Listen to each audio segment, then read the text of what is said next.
तो यहाँ पर हमें क्वाड्रिलेटरल बनाना है bye joining two equilateral triangles जो है 4 सेंटीमीटर साइड्स के, और हमें बताना है उस क्वाड्रिलेटरल की साइड्स एंड एंगल्स के बारे में। तो हम लेंगे टू इक्विलेटरल ट्राइंगल्स जिनकी साइड 4 सेंटीमीटर है। अब हमें इन्हें ज्वाइन करना है। सारी साइड सेम है दोनों की, तो हम किसी भी साइड से ज्वाइन कर सकते हैं। तो लेट्स से हम इस साइड को इस साइड के ऊपर ओवरलैप कर देंगे, तो हमें कुछ ऐसा क्वाड्रिलेटरल मिलेगा। अब हम देख सकते हैं इसकी सारी साइड्स 4 सेंटीमीटर है, और अगर हम इसके एंगल्स की बात करें तो इसके एंगल्स तो 90 डिग्री नहीं लग रहे, ये इक्विलेटरल ट्राइंगल है तो इसके सारे एंगल्स होंगे 60 डिग्री। अब इसके एंगल्स 90 नहीं है बट साइड सारी सेम है, तो ये है एक रोम्बस। ओके, तो इसकी साइड्स हमने निकाली, सारी 4 सेंटीमीटर है। हमें इसके सारे एंगल्स निकालने हैं। तो ये बताइए इक्विलेटरल ट्राइंगल है तो ये एंगल 60, ये एंगल 60, इसका ये एंगल 60 है, ये एंगल 60 है, तो ये वाला एंगल इन टोटल हो जाएगा 120। सिमिलरली ये 60, ये 60 और ये 120, ये हो जाएंगे हमारे रिक्वायर्ड एंगल्स। यहाँ पर हमें एक काइट कंस्ट्रक्ट करनी है। इसके डायगोनल्स की लेंथ हमें गिवन है 6 सेंटीमीटर एंड 8 सेंटीमीटर। तो यहाँ पर हमें काइट के डायगोनल्स गिवन है, तो हम पहले इस काइट की रफ फिगर बना लेते हैं बिफोर कंस्ट्रक्टिंग इट। तो हमें एक डायगोनल गिवन है इसका 8 सेंटीमीटर का, और एक डायगोनल है 6 सेंटीमीटर का। तो अगर हम इनको ज्वाइन करेंगे तो हमारी जो काइट है वो कुछ ऐसी दिखेगी। अब हमें पता है काइट की एडजेसेंट साइड्स इक्वल होती है, तो ये साइड इसके इक्वल होनी चाहिए, ये साइड इसके इक्वल होनी चाहिए, और ये है ABCD हमारी काइट। और हमें पता है काइट की डायगोनल्स परपेंडिकुलर होते हैं, तो ये परपेंडिकुलर होगा। और हमें ये भी पता है कि ये डायगोनल इस डायगोनल को बाइसेक्ट करता है, तो यानी ये लेंथ हो जाएगी इसके इक्वल। ये होती है हमारी काइट की प्रॉपर्टीज। तो अगर ये लेंथ इसके इक्वल है तो इस पूरी डायगोनल की लेंथ 6 सेंटीमीटर है, तो ये हो जाएगी, ये वाली लेंथ हो जाएगी 6 डिवाइड बाई 2 यानी कि 3 सेंटीमीटर, और ये भी हो जाएगी 3 सेंटीमीटर। तो ये है हमारे पास काइट की एक रफ फिगर। अब हम करते हैं इसकी कंस्ट्रक्शन। तो कंस्ट्रक्शन देखते हैं। तो कंस्ट्रक्शन के लिए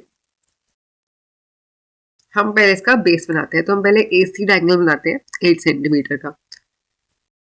तो एक स्केल लेंगे, एक लाइन सेगमेंट मेजर कर लेंगे 8 सेंटीमीटर की। इसे हम मार्क कर लेते हैं AC, ये हमारा डायगोनल AC है, ठीक है। उसके बाद एक पॉइंट मार्क करेंगे O। इसे हम AC पे कहीं भी मार्क कर सकते हैं। लेट्स से हम इसको 3 सेंटीमीटर पे मार्क कर रहे हैं, तो इस पॉइंट को मार्क करेंगे O। ये हो जाएगा हमारा डायगोनल्स का बाइसेक्शन पॉइंट। अब हमें यहाँ पर AO एंगल बनाना है 90 डिग्री, AOD एंगल। तो इसे बनाने के लिए हम अपने प्रोट्रैक्टर को लेंगे और इसे सेंटर करेंगे पॉइंट O पे, और A से यहाँ तक 90 डिग्री मेजर कर लेंगे। तो ये आ जाएगा 90 डिग्री, इसे हम मार्क कर लेंगे। अब हमें ये वाली लेंथ बनानी है, तो हमारे पास ये वाली लाइन आ गई है। अब हमें ये D वाला पॉइंट चाहिए। तो हमें पता है ये वाली लेंथ है 3 सेंटीमीटर, तो इसे मार्क करेंगे। उससे पहले हम नीचे भी 90 डिग्री बना लेते हैं। तो जैसे हमने यहाँ पे 90 डिग्री बनाया, वैसे ही हम यहाँ पे एंगल O पे एंगल 90 डिग्री मेजर करेंगे और यहाँ भी इलोंगेट कर लेंगे। ओके, अब इस लेंथ को मार्क करते हैं 3 सेंटीमीटर OD बनाने के लिए।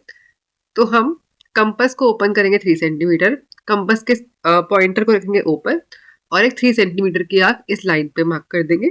ये हो जाएगा हमारा पॉइंट D। सिमिलरली ये लेंथ भी 3 सेंटीमीटर है, तो जो हमने 90 डिग्री इलोंगेट किया है नीचे भी सेम हम O पे पॉइंट रख के इस वाली लाइन पे 3 सेंटीमीटर की आर्क लगा देंगे। ये मिल जाएगा हमें हमारा पॉइंट B। अब हम A को D से, A को B से, B को C से एंड C को D से ज्वाइन कर देंगे, तो हमें मिल जाएगी हमारी रिक्वायर्ड काइट। यहाँ पर हमें इस ट्रेपेजियम के रिमेनिंग एंगल्स निकालने हैं। हमें ये दोनों एंगल्स गिवन है, हमें बाकी दोनों एंगल्स निकालने हैं। अब हमें ट्रेपेजियम की प्रॉपर्टी बताए कि sum of angles on the same side of transversal is equal to 180। अब ये हमारी पैरेलल लाइंस है, अगर हम इसे ट्रांसवर्सल मान ले तो इस एंगल और इस एंगल का सम 180 होगा। तो इसे निकालते हैं इस प्रॉपर्टी से। तो अगर हम इसे एंगल 1 मान ले तो एंगल 1 प्लस 135 इक्वल हो जाएगा 180 के। अब इस 135 को उधर ले जाएंगे तो ये जाएगा 180 माइनस 135, तो हमारा एंगल हो जाएगा 45 डिग्रीज। अब सिमिलरली हम ये एंगल निकालते हैं, पता है इसका सम और इसका एंगल 2 मान लेते हैं। एंगल 2 का सम हो जाएगा 180, तो एंगल 2 हो जाएगा 180 माइनस 105 के इक्वल, तो एंगल 2 आ जाएगा हमारा 75 डिग्रीज। तो ये हो जाएगी हमारी रिक्वायर्ड फिगर। तो हमें इस ट्रेपेजियम के रिमेनिंग एंगल्स निकालने हैं। हमें ये एंगल गिवन है 100 डिग्री, ये एंगल और ये एंगल निकालना है। अब हम देख सकते हैं कि इस ट्रेपेजियम में इसकी पैरेलल साइड्स का पेयर ये वाला है, और यहाँ पे हमें गिवन है इसकी ये साइड इस साइड की इक्वल है। जब जो pair of non parallel sides होता है वो इक्वल होता है, तो हमारे पास आता है एक आइसोसेलेस ट्रेपेजियम। तो ये है एक आइसोसेलेस ट्रेपेजियम।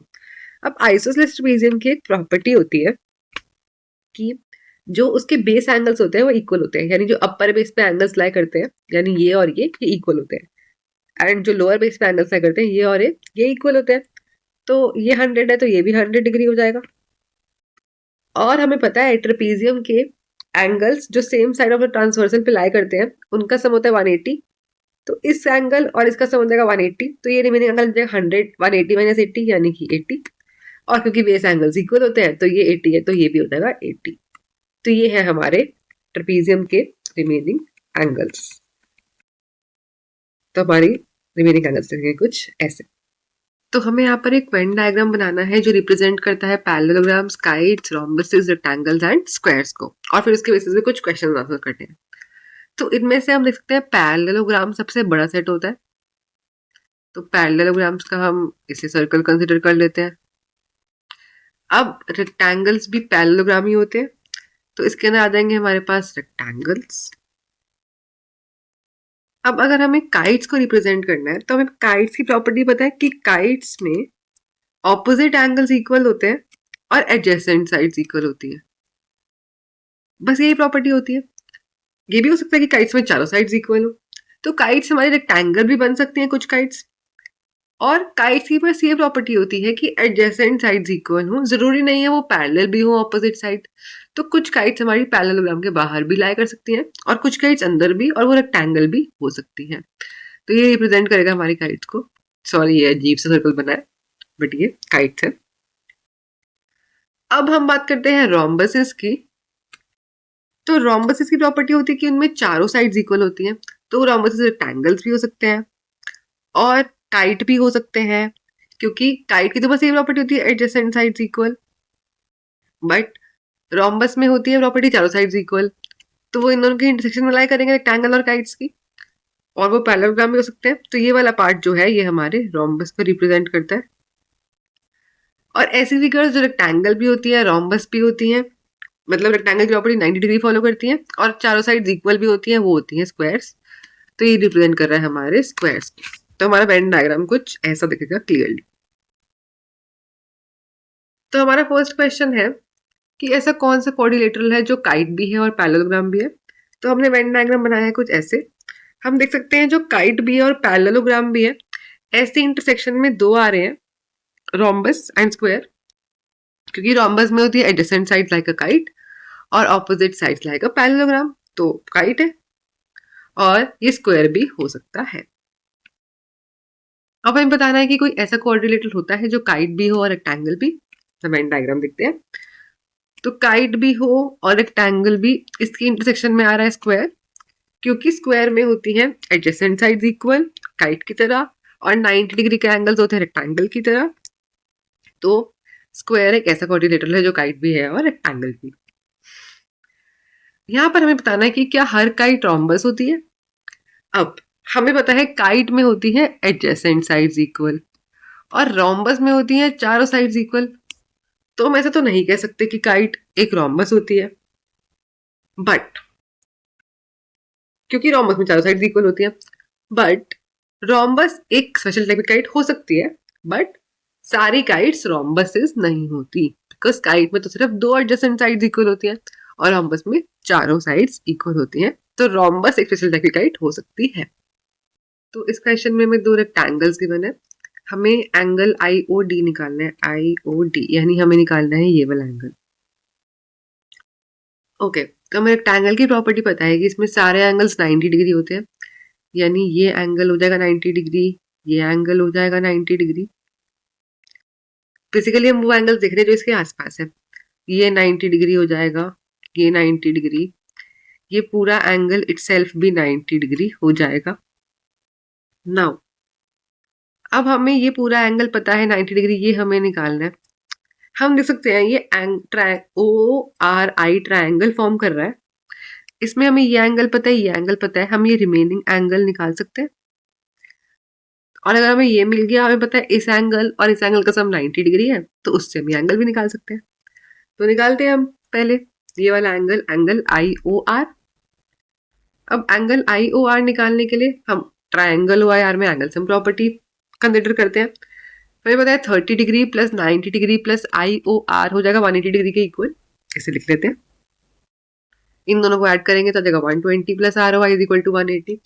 ROI हो जाएगा 180 माइनस 120 यानी 60 डिग्री। तो हमने इस ROI की वैल्यू निकाल ली है 60 डिग्री। हमें पता है ये पूरा एंगल 90 डिग्री है, बिकॉज ये रेक्टेंगल का एंगल है, इसमें चारों 90 होते हैं। ये पूरा 90 है, इतना 60 है, तो ये रिमेनिंग हो जाएगा 90 माइनस 60 यानी कि 30 डिग्री। तो हमारा एंगल IOD हो जाएगा 30 डिग्रीज के इक्वल। अब यहाँ पे हमें एक स्क्वायर कंस्ट्रक्ट करना है with diagonals 6 centimetre without using a protractor. अब हमें पता है स्क्वायर के डायगोनल्स इक्वल होते हैं और हमें डायगोनल्स गिवन है, तो हम एक डायगोनल से बनाए तो हम डायग्राम को हॉरिजॉन्टल बनाएंगे। तो कंस्ट्रक्ट करने से पहले हम एक बार रफ फिगर, हम अपने डायग्राम की रफ फिगर बना लेते हैं। ओके, तो सबसे पहले हमें गिवन है डायगोनल, तो हम डायगोनल को हॉरिजॉन्टल लेंगे 6 सेंटीमीटर पहले हम बनाएंगे। यहाँ पर हमें एक स्क्वायर कंस्ट्रक्ट करना है जिसकी डायगोनल से 6 सेंटीमीटर, और हमें प्रोट्रैक्टर का यूज नहीं करना है इसको कंस्ट्रक्शन करने में।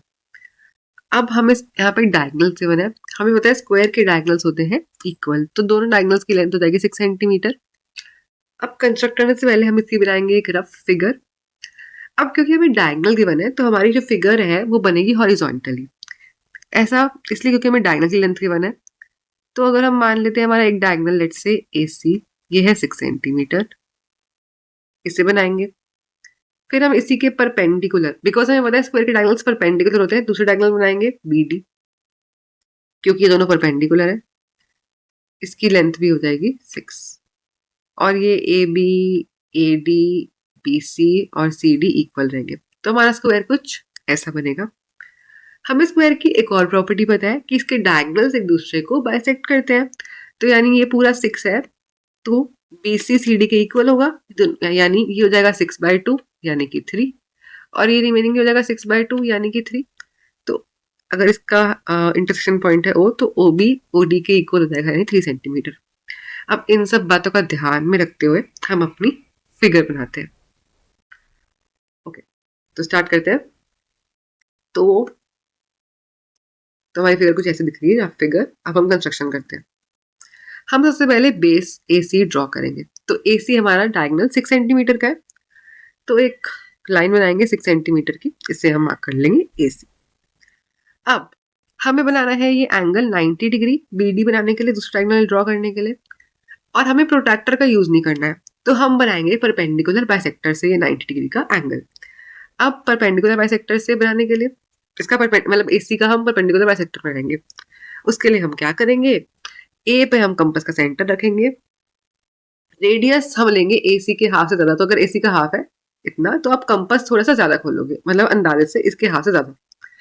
इतना कंपास खोल के एक आर्क यहाँ लगाओगे A पे सेंटर रख के, A पे कंपास का पॉइंटर रख के, और एक आर्क नीचे लगाओगे।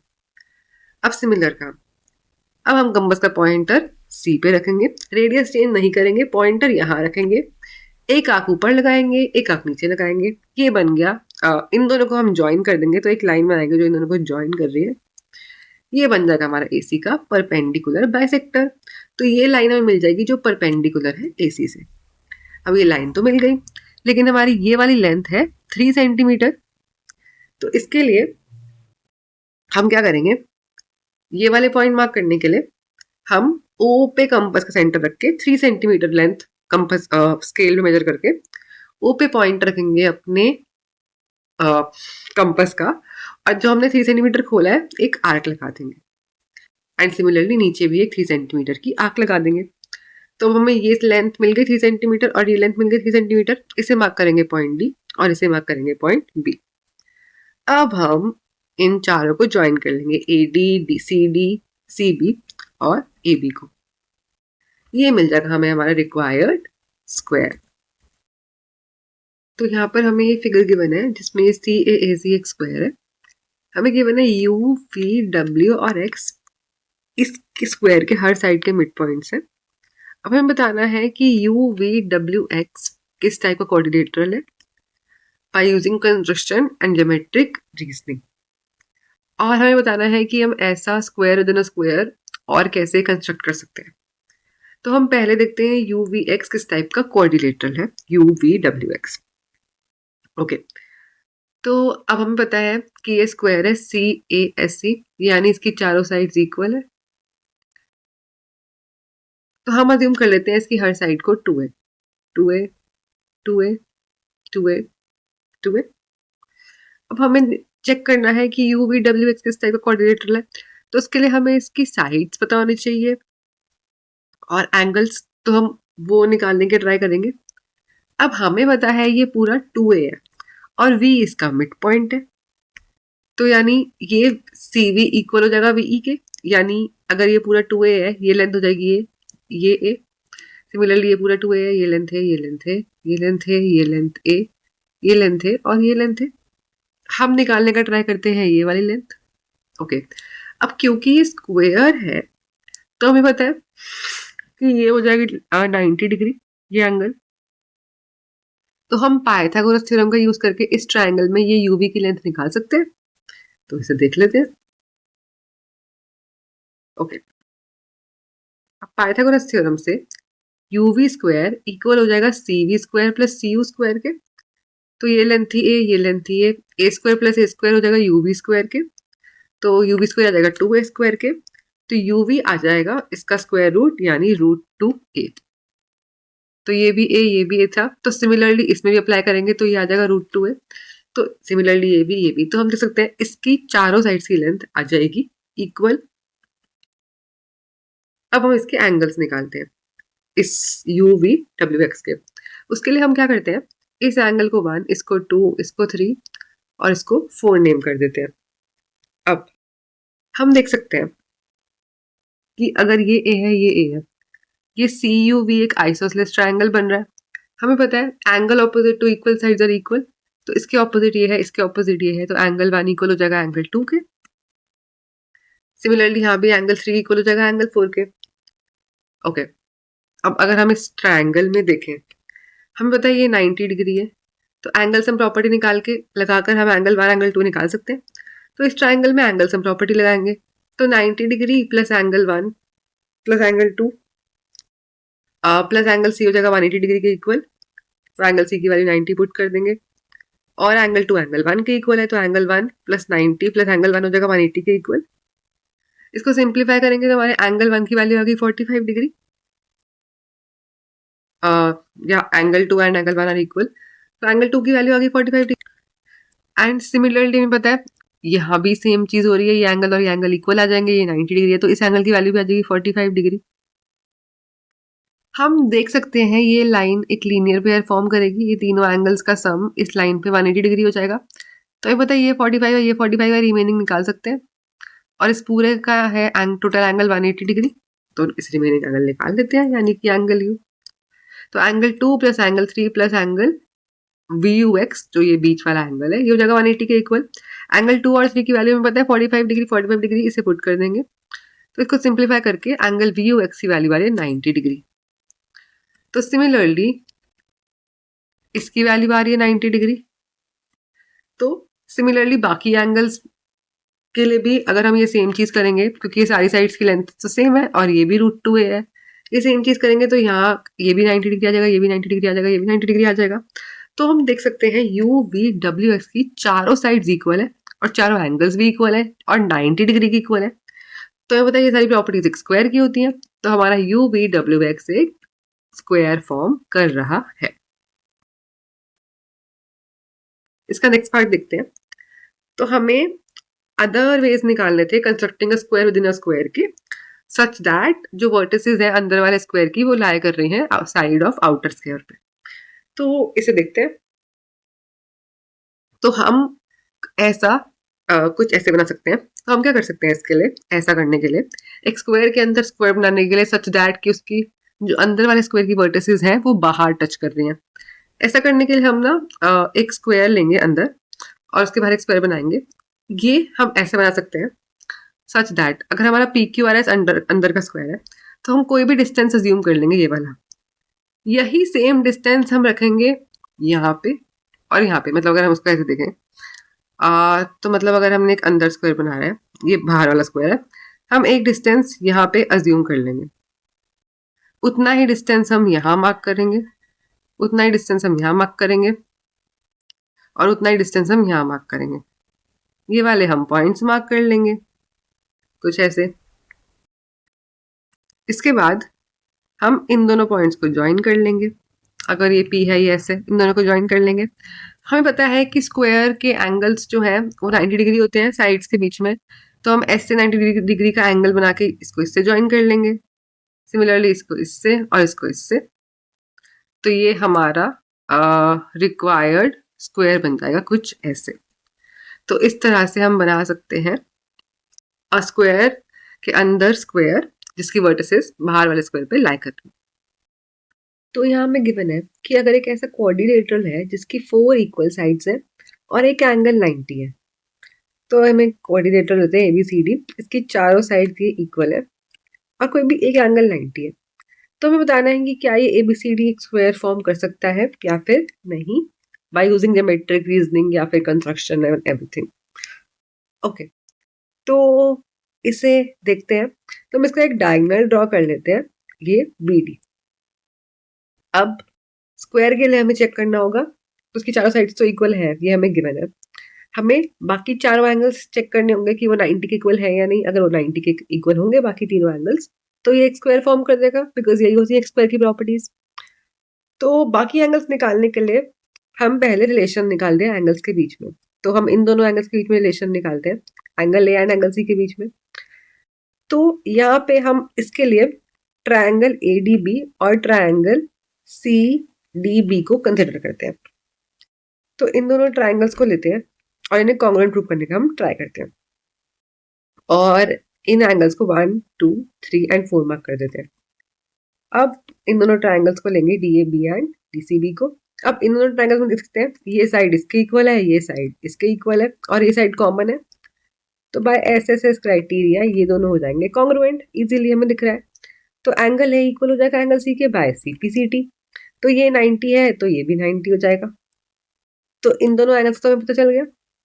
अब बाकी दोनों एंगल्स के लिए यानी एंगल D और एंगल B के लिए हम देख सकते हैं कि ये साइड इसके इक्वल है और हमें पता है angle opposite to equal sides equal होते हैं, तो एंगल 1 एंगल 3 के इक्वल हो जाएगा, right. And similarly angle 2 angle 4 के इक्वल हो जाएगा, सेम लॉजिक से।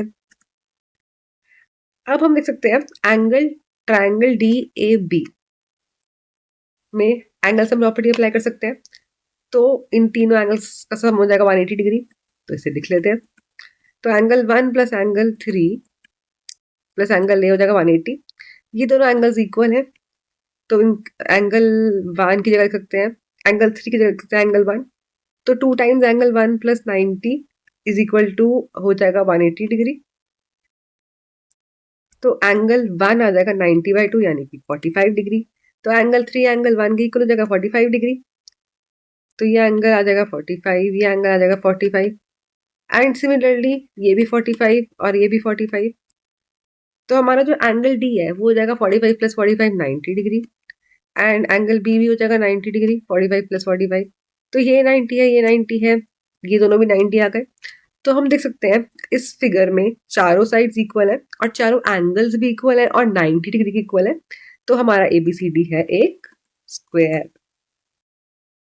तो यहाँ पर हमें बताना है कि ऐसा कौन सा क्वाड्रिलेटरल है जिसमें ऑपोजिट साइड्स इक्वल होती हैं। तो हम एक क्वाड्रिलेटरल कंसिडर करते हैं ABCD। हमें इसके बारे में गिवन है कि इसकी ऑपोजिट साइड्स इक्वल है। तो अब चेक करने के लिए हमें इसके एंगल्स के बारे में जानना होगा कि किस टाइप का क्वाड्रिलेटरल है। इसके लिए हम D को B से ज्वाइन कर लेते हैं।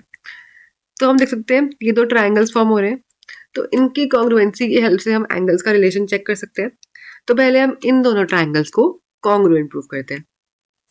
तो कंसिडर कर लेते हैं ट्रायंगल ADB एंड CBD। अब इन दोनों ट्रायंगल्स में ये साइड इसके इक्वल है ये साइड इसके इक्वल है और ये साइड कॉमन है, तो बाय एस क्राइटेरिया ये दोनों कॉन्ग्रुएंट हो जाएंगे। तो अब हम यहाँ पे देखते हैं, तो हम सीपीसीटी से कह सकते हैं कि ये angle A D B equal है इस एंगल सी बी डी के। अब हमें एक प्रॉपर्टी पता है कि पैरेलल लाइंस में ऑल्टरनेट एंगल्स इक्वल होते हैं। तो अगर ये एंगल इसके इक्वल है और अगर हम इसको ट्रांसवर्सल ले लें तो ये दोनों तभी इक्वल हो सकते हैं जब ये लाइंस पैरेलल हो। तो हम यहाँ से कह सकते हैं कि सिंस ये दोनों एंगल्स इक्वल हैं तो ये ए डी पैरेलल है बी सी के, एंड सिमिलरली हम ये भी शो कर सकते हैं कि ए बी पैरेलल है सी डी के। तो इस क्वाड्रिलेटरल में ऑपोजिट साइड्स इक्वल है और पैरेलल भी है एक दूसरे के, तो ये फॉर्म कर रहा है एक parallelogram. So R A B C D is a parallelogram.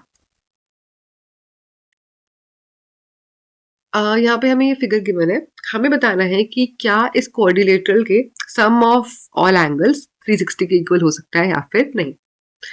तो हमारे पास ये क्वाड्रिलेटरल गिवन है, अगर हम इस क्वाड्रिलेटरल में ये बी डी ज्वाइन कर दें तो हम देख सकते हैं हमने इस क्वाड्रिलेटरल को 2 ट्रायंगल्स में डिवाइड कर दिया है। हमें पता है ट्रायंगल्स में तीनों एंगल्स का सम होता है 180 degree by angle sum property, तो इस ट्रायंगल के एंगल का सम हो जाएगा 180 डिग्री एंड सिमिलरली इस ट्रायंगल के एंगल का सम हो जाएगा 180 डिग्री। तो इन टोटल जब हम फिगर के चारों एंगल्स का सम लेंगे तो हो जाएगा 180 प्लस 180 यानी 360 डिग्री। तो यस, इस क्वाड्रिलेटरल के सम ऑफ एंगल्स हो सकता है 360 डिग्रीज। तो हमें यहाँ पर इन स्टेटमेंट्स को ट्रू या फॉल्स में कैटेगराइज करना है। तो हमारी पहली स्टेटमेंट है कि क्वाड्रिलेटरल जिसके डायगोनल्स इक्वल होते हैं और बाइसेक्ट भी करते हैं वो एक स्क्वायर होता है। बट हम देख सकते हैं एक ऐसा क्वाड्रिलेटरल जिसके डायगोनल्स इक्वल होते हैं और एक दूसरे को बाइसेक्ट करते हैं वो एक रेक्टेंगल होता है। स्क्वायर के लिए डायगोनल्स इक्वल होने चाहिए, एक दूसरे को बाइसेक्ट करने चाहिए एट 90 डिग्रीज। तो ये स्टेटमेंट फॉल्स है। यहाँ पर हमें गिवन है कि quadrilateral having 3 right angles must be a rectangles. तो हमें पता है एक फिगर में चारों एंगल्स क्वाड्रिलेटरल में चारों एंगल्स होते हैं 90 डिग्री, सॉरी चारों एंगल्स का सम होता है 360 डिग्री। तो अगर 3 एंगल्स 90 हैं तो फोर्थ एंगल ऑटोमेटिकली 90 डिग्री हो जाएगा, और अगर क्वाड्रिलेटरल के चारों एंगल्स 90 डिग्री हैं तो वो तो रेक्टेंगल फॉर्म करेगा। तो ये स्टेटमेंट ट्रू है। यहाँ पर हमें गिवन है कि एक क्वाड्रिलेटरल जिसके डायगोनल्स बाइसेक्ट कर रहे हैं एक दूसरे को वो एक पैरेललोग्राम है। तो ये तो हमें पता है, ये तो प्रॉपर्टी ही होती है पैरेललोग्राम की। तो ये स्टेटमेंट ट्रू है। एक क्वाड्रिलेटरल जिसके डायगोनल्स परपेंडिकुलर एक दूसरे से होते हैं वो एक रोम्बस होना चाहिए। अब ऐसा जरूरी नहीं है क्योंकि वो तो एक काइट भी हो सकती है, बिकॉज रोम्बस में डायगोनल्स परपेंडिकुलर होते हैं और एक दूसरे को बाइसेक्ट भी करते हैं, लेकिन काइट में सिर्फ परपेंडिकुलर डायगोनल्स होते हैं और बाइसेक्ट एक ही होता है। तो ये स्टेटमेंट फॉल्स है क्योंकि जरूरी नहीं है वो रोम्बस ही हो इस टाइप का क्वाड्रिलेटरल। यहाँ पर हमें गिवन है कि एक क्वाड्रिलेटरल जिसमें ऑपोजिट एंगल्स इक्वल है मस्ट बी अ पैरेललोग्राम। तो जब ऑपोजिट एंगल्स इक्वल होते हैं तो ऑपोजिट साइड्स पैरेलल होती हैं, तो अगर हमें ऑपोजिट साइड्स पैरेलल मिल गई तो हमें मिल जाएगा पैरेललोग्राम। तो ये स्टेटमेंट ट्रू है। अ क्वाड्रिलेटरल जिसमें सारे एंगल्स इक्वल है वो एक रेक्टेंगल है। तो हमें पता है एक क्वाड्रिलेटरल में चारों एंगल का सम होता है 360 डिग्री, और अगर चारों एंगल्स इक्वल है तो लेट्स से x है तो 4x इक्वल हो जाएगा 360 डिग्री के, तो x आ जाएगा 90 डिग्री। तो हमारे चारों एंगल्स इक्वल है 90 डिग्री के, और हमें पता है चारों एंगल्स जब 90 डिग्री के होते हैं तो वो एक रेक्टेंगल फॉर्म करता है। तो ये स्टेटमेंट ट्रू है। Isosceles trapeziums are parallelograms. Isosceles trapezium वो ट्रेपेजियम होता है जिसमें जो नॉन पैरेलल साइड्स हैं वो इक्वल होती हैं, बट पैरेललोग्राम के लिए ऑपोजिट साइड्स इक्वल होना जरूरी है। तो ये साइड तो इसके इक्वल है बट ये साइड तो इसके इक्वल नहीं है। मतलब जरूरी नहीं है कि हमेशा ये वाली जो ये साइड्स इक्वल होंगी, मतलब पैरेलल होंगी एक दूसरे के। पैरेललोग्राम में दोनों पेयर ऑफ साइड्स पैरेलल होने चाहिए, बट आइसोसेलेस ट्रेपेजियम की प्रॉपर्टी ये होती है कि जो नॉन पैरेलल साइड्स है वो इक्वल होंगी। ऐसी कोई प्रॉपर्टी नहीं है कि वो पैरेलल होंगी। तो ये पैरेललोग्राम हो नहीं सकता बिकॉज ये वाली साइड्स जरूरी नहीं है कि हमेशा पैरेलल हो। तो ये स्टेटमेंट फॉल्स है।